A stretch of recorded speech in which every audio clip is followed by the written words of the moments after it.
você, espalhado por todo o país, você que está aí acompanhando online de todos os cantos desse Brasil imenso. Quero cumprimentá-los a todos com a graça e a paz de Jesus.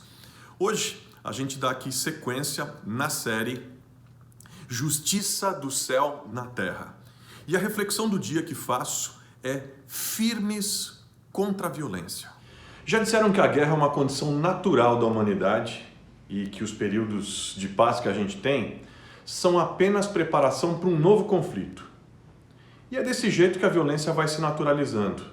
E é desse jeito que o mundo nunca fica sem que haja uma guerra civil, um conflito armado ou guerras de grandes proporções.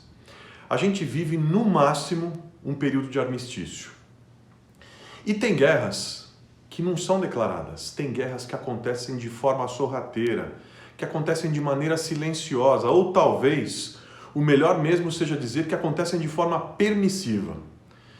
Crimes contra a vida que acontecem por preconceitos, discriminações, xenofobia, o que escancara uma sociedade desumana e profundamente desigual. Aqui no Brasil, segundo o Atlas da Violência, publicado pelo IPEA, que é um órgão do governo, foram 65.602 homicídios em 2017. Jovens, negros e pobres, mulheres são as vítimas preferenciais. E nessa pilha de assassinatos morre um pedaço de uma mãe, um pedaço de um pai, de um filho, uma filha, ou de um irmão ou uma irmã. E esses crimes, não se iluda, tem CEP, tem cor, tem sexo, tem classe social. Outro dado que acaba revelando o nosso cinismo diante dessa violência escancarada, mas que muitos tentam silenciar, é o levantamento realizado pelas universidades parceiras da Agência da ONU para Refugiados, o Acnur, que mostra que 41% dos refugiados vivendo no Brasil já sofreram algum tipo de discriminação. Das vítimas de preconceito e agressões, 73,5% associam o fato do episódio ao fato de serem estrangeiros. Vamos aqui juntos então ver o que a Bíblia pode nos dizer. No capítulo 58 de Isaías, em que se fala sobre o verdadeiro jejum, a rotina do povo de Israel é descrita mostrando o compromisso religioso deles com Deus. As pessoas vão ao templo, cumprem os ritos, entregam suas ofertas, dízimos, cantam, jejuam, fazem seus sacrifícios. Mas se contrapondo às obrigações religiosas, todas feitas de forma mecânica, repetitiva, o profeta revela que, de fato, o que toca o coração de Deus, o que move o coração de Deus, o que move o coração do Pai, é saber se o seu povo tem compromisso com aqueles com quem ele se identifica de forma especial nesse mundo. O que toca o coração de Deus é ter o meu coração batendo em sintonia com o dele. Mas não apenas com o dele, com as pessoas com quem ele se identifica. E com quem que ele se identifica? O nosso Deus, o Yahvé, o Deus das Escrituras, é o Deus do imigrante, do órfão, da viúva, do pobre, do excluído, do refugiado, do marginalizado. O Deus que se identifica com quem essa sociedade decidiu excluir. As Escrituras têm mais de 2.000 versículos falando sobre isso.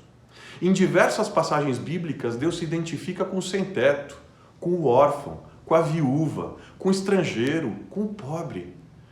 E o profeta adverte o povo que não é possível se relacionar com o Pai sem se relacionar com essas pessoas que são tão e singularmente amadas por Ele. Deus tem profunda identidade com o vulnerável e isso é absolutamente revolucionário.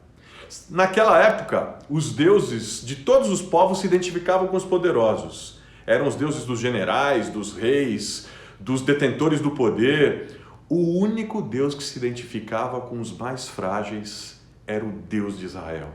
O meu Deus, o seu Deus, o nosso Deus. Então presta atenção no que eu vou te dizer. Se você afirma que tem um relacionamento com Deus, mas não se envolve com as necessidades de quem sofre, você está se enganando. Agindo assim, eu e você seremos apenas religiosos, como aquele povo descrito na passagem de Isaías 58 que acabei de citar para vocês. E Deus quer que nós direcionemos a eles o nosso afeto, a nossa compaixão, o melhor da nossa dedicação, do nosso amor. Uma igreja que deseja ser a continuação do projeto de Jesus e da igreja primitiva é uma igreja que acolhe, que vê, que cuida, principalmente daqueles que a sociedade teima em não ver e não ouvir. E o cristão precisa seguir na direção de quem sofre. O cristão precisa ir na direção de quem está sendo espancado por essa sociedade, de quem, no pior dos sofrimentos, se torna invisível para a nossa sociedade.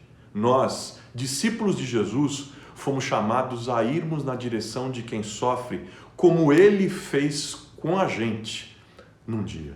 E como Ele nos ensinou na parábola do bom samaritano. Para isso, é importante, como samaritano, enxergar para além das fronteiras imaginárias, das divisões, dos preconceitos que determinam as nossas relações. Só assim o amor abre a possibilidade para que milagres aconteçam e para que a vida renasça. Andar com Jesus é andar com quem Ele andou.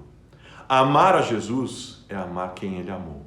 Seguir a Jesus é dar a vida por quem Ele deu. Não existe outra forma de servir a Jesus que não seja servindo pessoas.